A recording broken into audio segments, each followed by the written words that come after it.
can now freely speak up and join us in holding the government to account.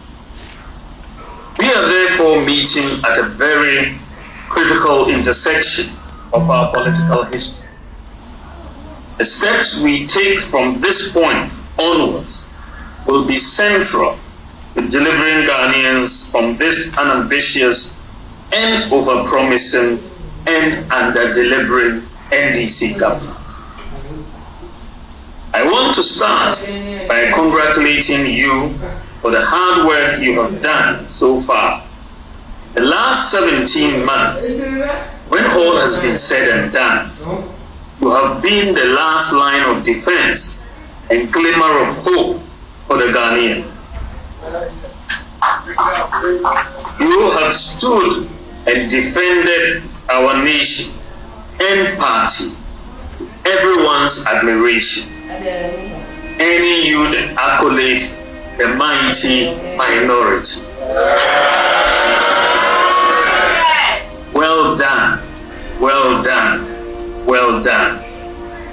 But I have not come only to congratulate you. I have come to encourage you, strengthen your hands, and to remind you that the role you play from this Thursday is bigger than the number of seats we occupy.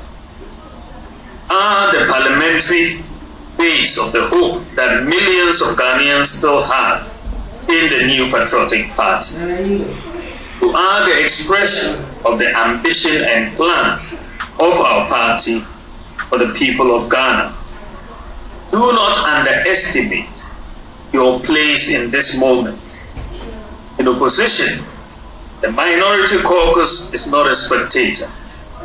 You are the first line of accountability, the first line of policy scrutiny, and the first line of reassurance to citizens who are beginning to ask whether the promises made to them were carefully thought through or merely crafted for campaign applause and deception. I believe in this caucus. I believe in your intellect, your courage, your experience, your political instincts, and above all, your love for NPP and Ghana. I have seen you stand firm when the party needed a voice, and I want you to know that I do not take your sacrifices for granted. My reflection, there are 4 key things that I want you to have at the top of your mind as you return to the house tomorrow. First, we are no longer healing. We are preparing to govern.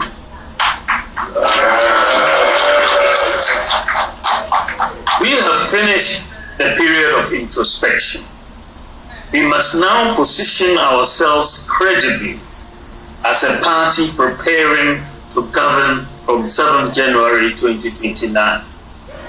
From this session onward, every word we speak must answer one question in the mind of the ordinary Ghanaian. Can I trust the NPP to run the country again? That is the question we must answer. Decisions we take on matters that come before the House, alternative businesses, the alternative business we bring to the floor, private members' bills we choose to introduce, our comments to the press, and what we participate in, abstain from, or even boycott, must all be guided by one objective: convincing the people of Ghana that they can trust us to do a better job than the NDC and move this country in the direction that ensures growth while safeguarding our country for future generations. This means that our viewpoint on issues and policy must be built on strategy, careful research, and well-crafted messages before we walk into the chamber. I will be directly involved in supporting you achieve this. The entire party is also building a strong architecture to support you through the sector committee, so we can sing from the same hymn sheet and act with a coordinated strategy at every point in time. We must always project this posture that we are a party preparing to govern. This will send a strong message and well-meaning message to the people of Ghana and emphasize our belief that it is only the NPP that can move this nation on a glorious path and not just propping our economy. We need to remind Ghanaians that we are the party who introduced the National Health Insurance Scheme, the school feeding program, free senior high school policy, youth employment program, to mention a few. Honorable members, second, we must hold the government to account for its promises and claims. The NDC made many claims while in opposition. There were things they complained about, and there were things they promised. We must be clinical in holding them to account on all these. We cannot wait for them to bring government business before we hold them accountable.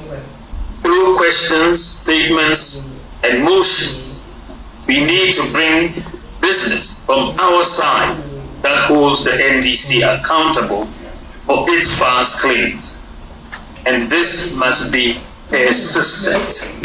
To this end, my office is preparing schedules of various claims. I want us to work with our allies and well-meaning Ghanaians, whether CSOs or the media, to raise and amplify these issues week by week.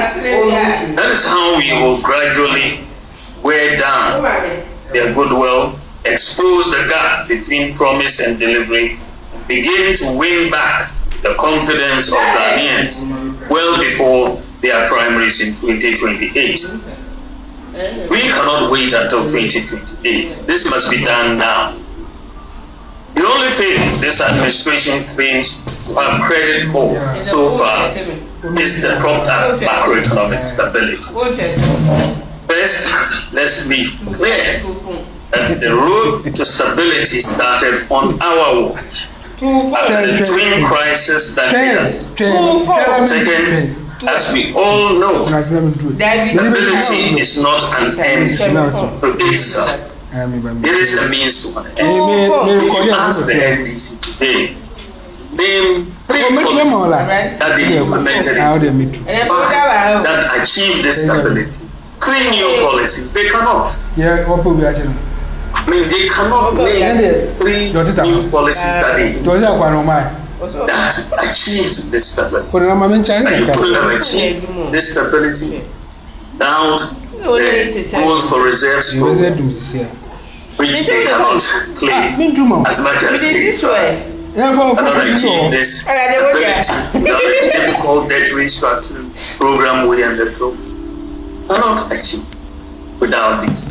So they cannot really tell us what they did to achieve stability. Second, as we all know, as I will say, stability is not an end in itself. End game is how that stability is maintained and translated into relief in the cost of living of our people. We are not interested in statistical stability on itself. Anywhere we find that this is not happening, we must raise it and highlight the plight of the people. You are doing well in demonstrating this through the lives of farmers, and we need to extend that same approach all years that we agree on strategic. Latest Afrobarometer data suggests that the most important issue on the minds of our young people is jobs. Government has passed or brought its 24-hour economy law and calls it the answer to the youth unemployment. We must hold them accountable for their job promises. We must choreograph a series of activities that mainstream the jobs conversation and expose the deceit the NDC continues to present on the jobs question. We must demand the 133 formulas implementation. The coming meeting of Parliament must therefore not be ordinary business as usual.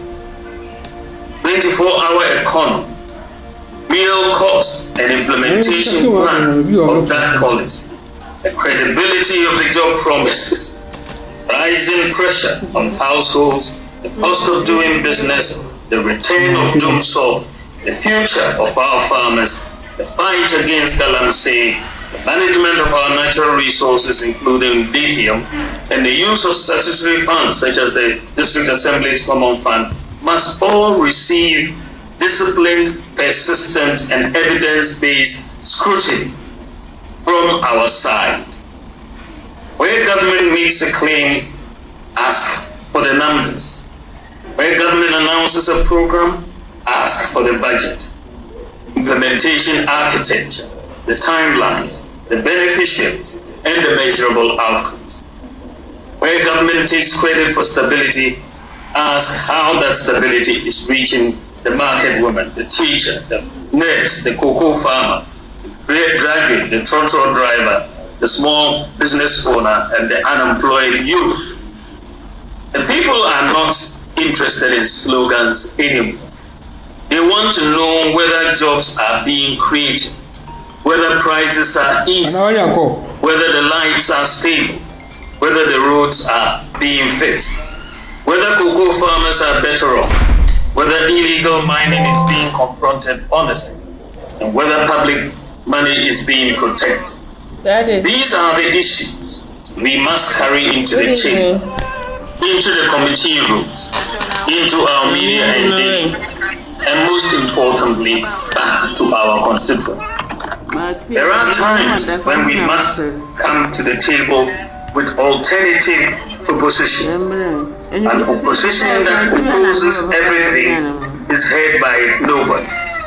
Let us be the caucus that improves legislation, not one that blocks sport. For some of the criticisms we make, we must offer the NPP alternative. Here is what we would have done. Let us reserve walkouts and boycotts for the gravest of matters.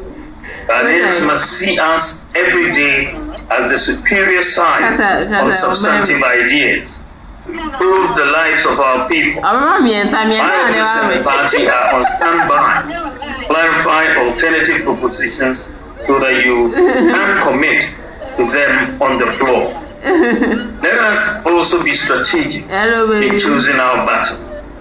Not every issue requires the same instrument. Some matters require urgent questions. Some require statements. Some require motions. Some require committee insistence. Some require private members' bills. Some require media coordination. And some require us to take the conversation directly to the people. The important thing is that every action must be part of a larger strategy, not an isolated reaction. I want this caucus to be known as a serious, prepared, and patriotic opposition. Tough, but not reckless. Firm, but not disorderly.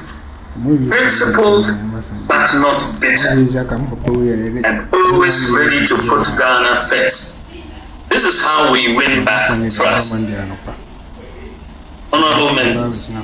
Third, we have to defend the NPP record robustly. Our record in government must not be left for our opponents to define. The NDC will seek through repetition and agenda setting to tell a story about our time in office that serves their politics rather than the truth. But we know what we did. We know the lives that we touched. We know the foundations that we laid. And so we must speak with clarity, with confidence and with discipline by reasserting the NPP record, not as a matter of pride alone, but as evidence that when entrusted with power, we used it to expand opportunity, protect families, and move Ghana forward. This means that the data on our record must be readily available at your fingertips.